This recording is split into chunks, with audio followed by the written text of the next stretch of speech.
നമസ്കാരം.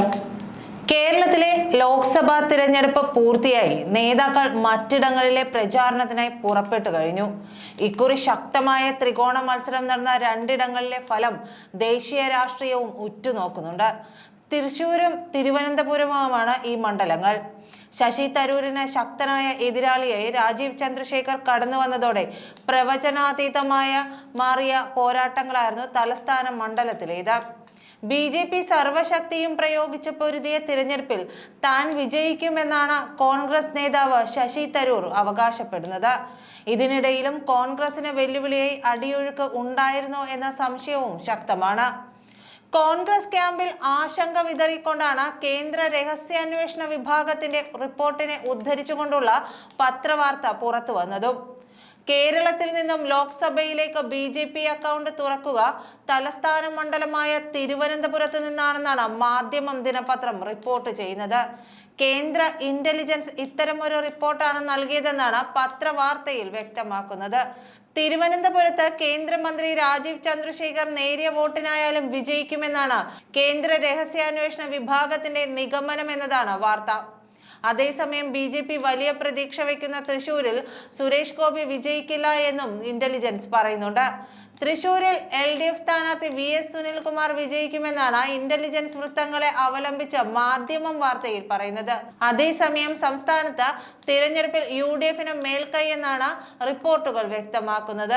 LDF-ന്റെ സിറ്റിംഗ് മണ്ഡലമായ ആലപ്പുഴ അടക്കം 14 എണ്ണം UDF-നെന്നും ശേഷിച്ച 4 എണ്ണത്തിൽ UDF-ഉം LDF-ഉം ഒപ്പത്തിനൊപ്പം എന്നുമാണ് റിപ്പോർട്ട്. ആറ്റിങ്ങൽ, മാവേലിക്കര, ചാലക്കുടി, പാലക്കാട് എന്നിവയാണ് ഇവ. സംസ്ഥാന സർക്കാരിനെതിരായ ഭരണവിരുദ്ധ വികാരം UDF-നെ തുണയ്ക്കുമെന്നും ഇക്കാരണത്താൽ ഈ 4 മണ്ഡലങ്ങളിൽ മിക്കതും UDF സാധ്യത നിലനിൽക്കുന്നുവെന്നും രഹസ്യാന്വേഷണ വിഭാഗത്തിന്റെ റിപ്പോർട്ടിൽ പറയുന്നുണ്ട്. തിരുവനന്തപുരത്ത് രാജീവ് ചന്ദ്രശേഖറിന് സിറ്റിംഗ് MP UDF-ലെ ശശി തരൂരിനേക്കാൾ ചലനമുണ്ടാക്കാൻ കഴിഞ്ഞുവെന്നും മികച്ച പ്രതിച്ഛായ അദ്ദേഹത്തിനുണ്ടെന്നും കേന്ദ്ര ഏജൻസി വിലയിരുത്തുന്നു. സമുദായ നേതൃത്വങ്ങളുടെ ആഹ്വാനങ്ങൾക്കും അപ്പുറം തീരദേശം അദ്ദേഹത്തെ പിന്തുണച്ചെന്നാണ് നിഗമനം. ആറ്റിങ്ങലിൽ V മുരളീധരൻ ബഹുദൂരം മുന്നിലെത്തിയെന്നും റിപ്പോർട്ടിലുണ്ട്. തൃശൂരിൽ BJPക്ക് പ്രതീക്ഷിച്ച പോലെ മുന്നേറ്റമുണ്ടാക്കാൻ കഴിഞ്ഞില്ല. വിവാദങ്ങളും BJPയിലെ പ്രശ്നങ്ങളും പ്രതികൂലമായി ബാധിച്ചു. 2 മാസം മുമ്പുണ്ടായിരുന്ന അനുകൂല തരംഗം നഷ്ടമായെന്നും വ്യക്തമാക്കുന്ന റിപ്പോർട്ട് VS സുനിൽകുമാർ LDF-ന്റെയും K മുരളീധരൻ UDF-ന്റെയും സ്ഥാനാർത്ഥികളായും സാധ്യത ഇല്ലാതാക്കിയെന്ന് വിലയിരുത്തുന്നു. പത്തനംതിട്ടയിൽ അനിൽ ആന്റണി കഴിഞ്ഞ തവണ NDA നേടിയതിനേക്കാൾ കൂടുതൽ വോട്ട് പിടിക്കും. KC വേണുഗോപാലിന്റെ സ്ഥാനാർത്ഥിത്വമാണ് കോൺഗ്രസിന് ആലപ്പുഴയിൽ നേട്ടമായത്. ശോഭാ സുരേന്ദ്രന്റെ സ്ഥാനാർത്ഥിത്വം ആലപ്പുഴയിൽ CPM-ന് തിരിച്ചടിയാകും. മുസ്ലിം ലീഗിന് മലബാറിൽ അടിതെറ്റില്ല.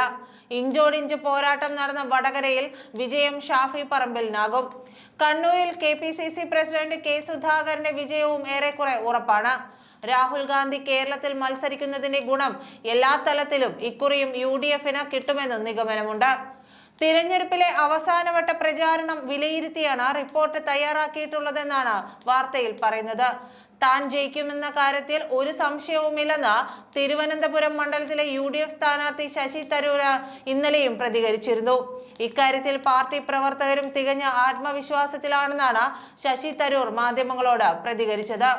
തരൂർ ആത്മവിശ്വാസം പ്രകടിപ്പിക്കുന്നതിനിടെയാണ് രാജീവ് ചന്ദ്രശേഖർ വിജയിക്കുമെന്ന വിധത്തിൽ റിപ്പോർട്ടുകൾ പുറത്തുവരുന്നത്. നന്ദി.